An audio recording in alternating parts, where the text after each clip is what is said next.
dulu ya sebelum memulai pembelajaran agar kita dilancarkan hari ini proses pembelajarannya. Silakan ketua kelas dipimpin doanya. Baik, sebelum kita memulai pembelajaran hari ini, alangkah baiknya kita berdoa dulu. Doa dimulai. Selesai. Oke, Ibu absen dulu ya.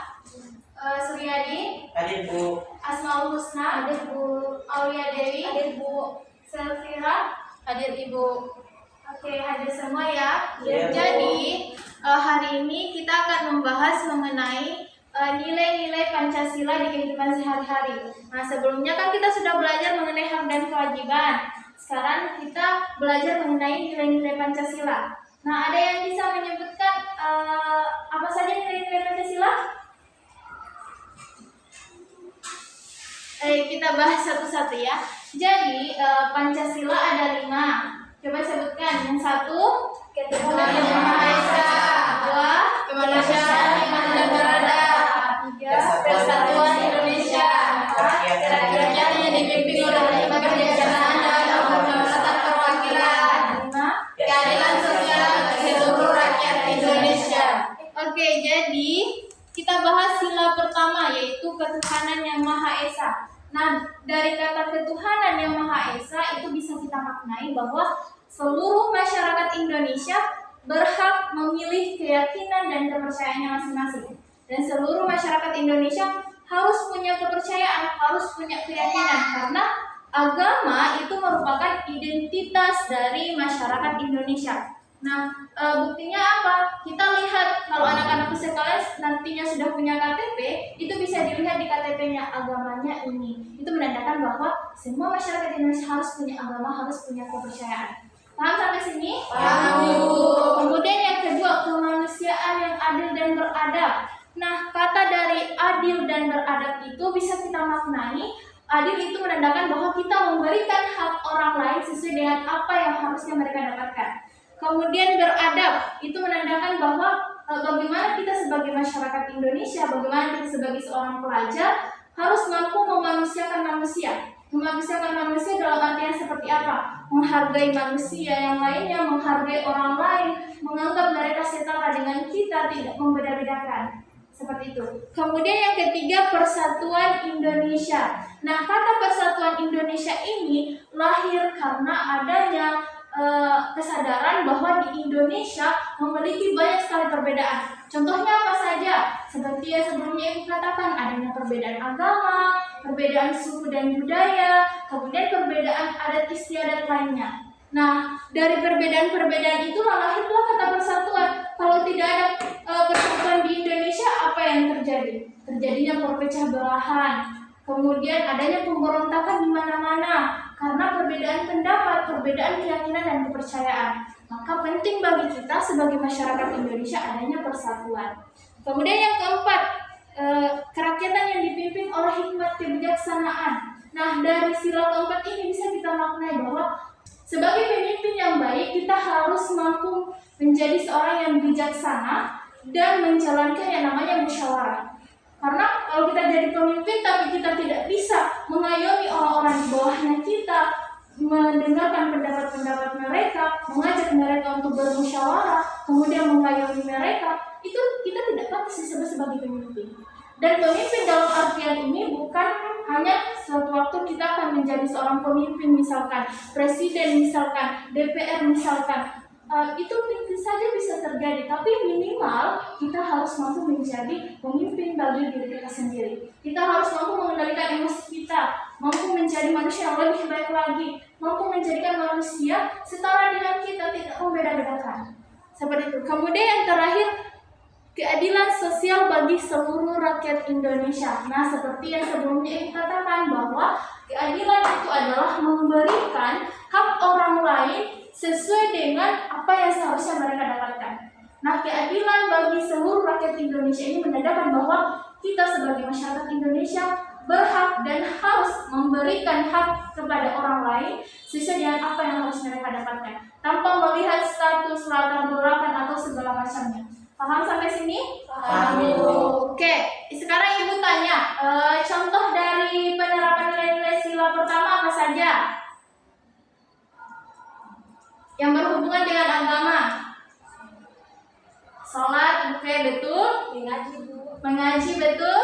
Ya. Baca doa sebelum makan Bu. Oke, baca doa sebelum makan. Kemudian yang kedua, kemanusiaan yang adil dan beradab. Misalkan apa? Menghargai teman-teman. Kemudian kalau misalkan kita diberikan tugas lantaran teman kita ada yang tidak datang, kita harus memberitahunya, karena kan itu bagian dari keadilan dan manusia yang beradab. Kemudian persatuan Indonesia. Nah, ada yang bisa? Tidak membeda-bedakan satu yang Oke, betul. Ada yang lain? Kita lanjut ya. Kemudian sila keempat. Sila keempat ini bisa kita lihat kalau kita mendapatkan kerja kelompok. Kan dalam kerja kelompok itu kan tugasnya secara bersama-sama. Jadi pasti adanya musyawarah, adanya perbedaan pendapat. Nah, itu didiskusikan dalam kerja kelompok.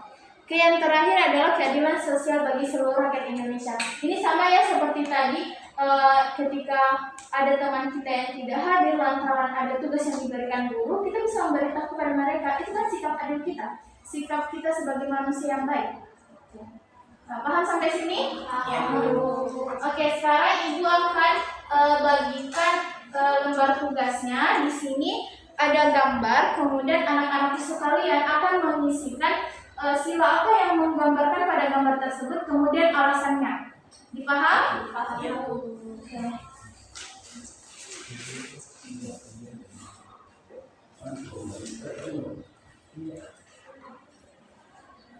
Oke, selamat dikerjakan. Jika ada yang tidak dimengerti, silahkan bertanya.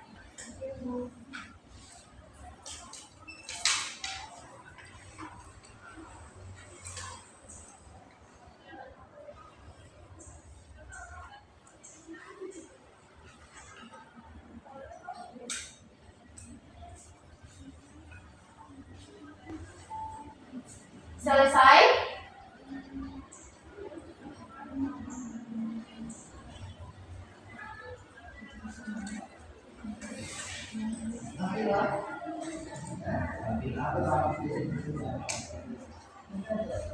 Bagaimana, selesai? Selesai, Bu. Kita bahas bersama-sama ya. Oke, sekarang Ibu mau bertanya ke kelompok pertama. Gambar pertama melambangkan sila keberapa? Melambangkan sila ke-1 Bu. Karena Karena berhubungan dengan nilai-nilai keagamaan dan kepercayaan. bagaimana dengan kelompok 2, setuju? Setuju. Oke, sekarang Ibu mau bertanya ke kelompok kedua. Gambar kedua melambangkan sila keberapa? Keempat. Karena kenapa? Karena mereka saling berdiskusi dan bermusyawarah mengenai tugas Bu. Bagaimana dengan kelompok 1? Karena sila ketiga itu karena berhubungan dengan bersama-sama mengerjakan tugas. Jadi ada beda jawabannya antara kelompok 1 dan kelompok 2. Kelompok 1 tadi menjawabnya sila keberapa? Tiga, Bu. Kelompok 2 menjawab sila keberapa? 4. Nah, alasannya tadi kenapa kelompok pertama? Karena menurut saya itu Bu, sila ketiga itu karena mereka bersama-sama mengerjakan tugas kelompok. Apakah mereka nampak sama-sama mengerjakan tugas? Iya Bu. Kemudian alasannya tadi kelompok 2 apa? Karena mereka saling berdiskusi dan bermusyawarah mengenai tugas. Jadi sama ya, melambangkan sila ketiga juga, melambangkan sila keempat juga. Jadi di sini bisa kita lihat bahwa anak-anak sekalian sudah mampu nih menelaah situasi mengenai nilai-nilai Pancasila. Bahkan dalam satu gambar pun ini bisa melambangkan berbagai sila. Dipaham? Paham, Bu. Oke, Ibu rasa anak-anak sekolah sudah paham ya mengenai penerapan nilai-nilai Pancasila dalam kehidupan sehari-hari. Masih ada yang belum dipahami atau masih ada yang mau ditanyakan? Saya Bu, Ya, oleh Dewi silahkan. apakah dengan bersekolah merupakan penerapan nilai-nilai Pancasila? Oh, bagus sekali pertanyaannya. Jadi, pertanyaannya apakah dengan bersekolah itu melambangkan nilai-nilai Pancasila? Nah, perlu kita ketahui ya anak-anak sekalian bahwa Pancasila itu merupakan dasar hukum tertinggi di Indonesia. Nah, di peraturan perundang-undangan itu disebutkan di pasal 31, kalau anak-anak sekalian sudah mempelajarinya nanti, mengatakan bahwa setiap masyarakat Indonesia berhak dan berkewajiban memiliki atau menempuh jalur pendidikan. Bahkan di sekarang sudah ditetapkannya wajib belajar 12 tahun, yaitu dimulai dari SD, SMP, dan SMA.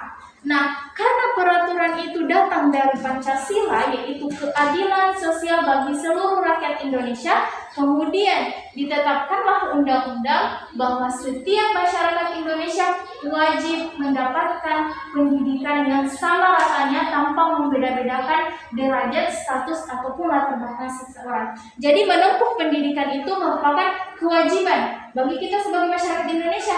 Jadi karena itu kewajiban bagi kita sebagai masyarakat Indonesia, itu menandakan bahwa kita sudah mampu menerapkan nilai-nilai Pancasila. Dipaham sampai sini? Paham, Ibu. Oke, baik. Masih ada lagi yang bertanya? Tidak.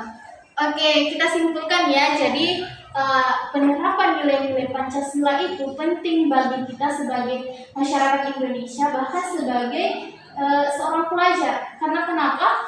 Pancasila itu merupakan bagian dari dasar negara dan pedoman hidup kita sebagai masyarakat Indonesia. Jadi penting bagi kita untuk mengetahui makna dan menerapkan nilai-nilainya. Oke, mungkin cukup sekian pembelajaran kita hari ini karena anak-anak sekolah juga sudah paham mengenai materi ini. Selamat bertemu di pertemuan selanjutnya dengan materi yang berbeda.